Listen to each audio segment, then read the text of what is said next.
Harka fuunee shamaa akkam jirtu kabajamoo dhaggeeffattootaaf daawwattoota Kello miidiyaa odeeffannoo guyyaa irraan isinitti hima.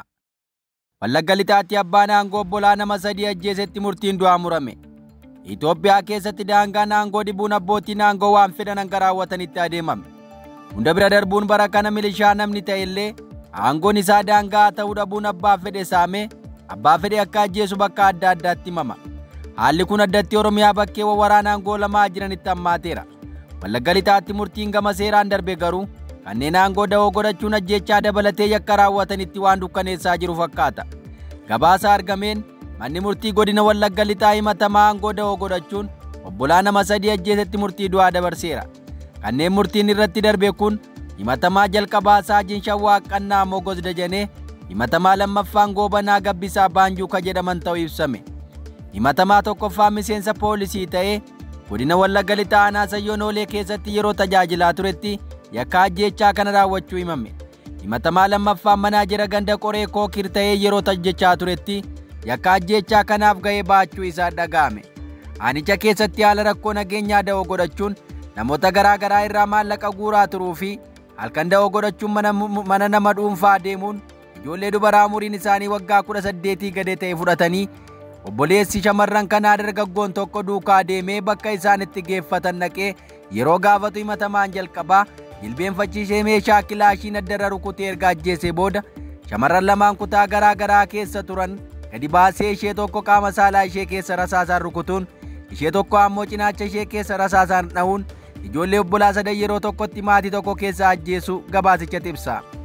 Abbaan alangaa godina Wallagga Lixaas himatamaa yakka malaammaltummaa 16 fi yakka ajjeechaa 3 raawwachuun galmee qorannoo erga xumureen booda himanni mana murtii olaanaa godina Wallagga Lixaa fi falmii bitaa fi mirgaa gaggeeffamaa erga tureen booda dhaddacha gaafa hagayya 13 bara 2017 lakkoofsa Itoophiyaa ooleen manni murtii godina Wallagga Lixaa balleessaa taasisuun himatamaa jalqabaa murtii du'aan adabuun himatamaa lammaffaa ammoo yakka nama ugguruun isa waliin himatamee hidhaa cimaa waggaa 2 adabeeraa jedha.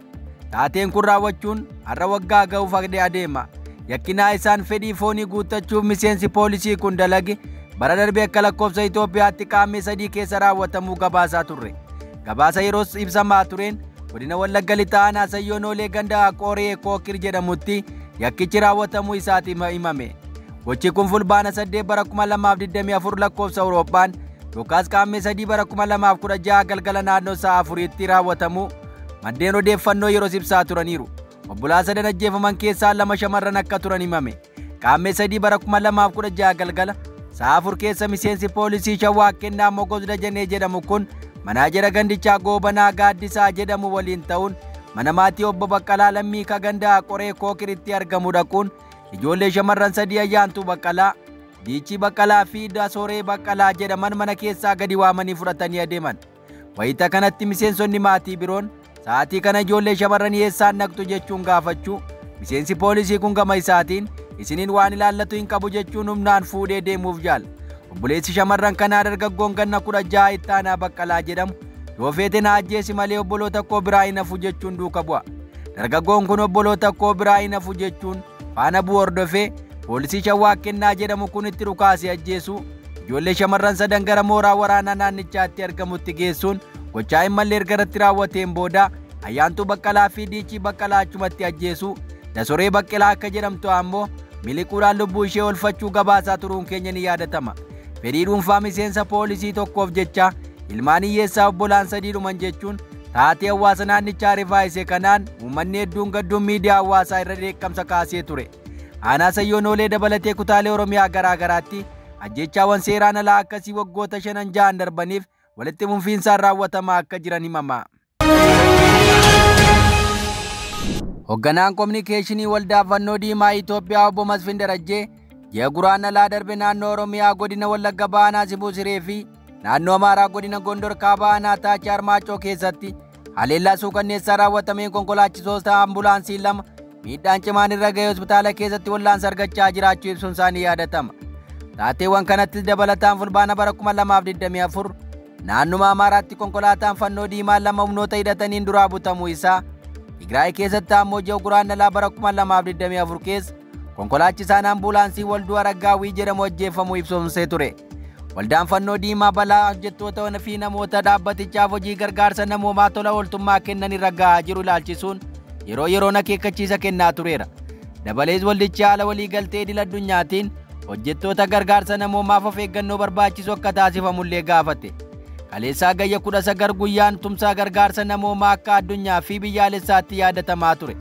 Gamtaa mootummootaatti gartuun qindeessituu gargaarsa namoomaa hochaa Itoophiyaa ibsa baaseen guyyaan kun guyyaa hojjettoonni hojii gargaarsa namoomaa Itoophiyaa keessatti haamilee fi kutannoon hojjetanitti yaadatamanidha jedhe.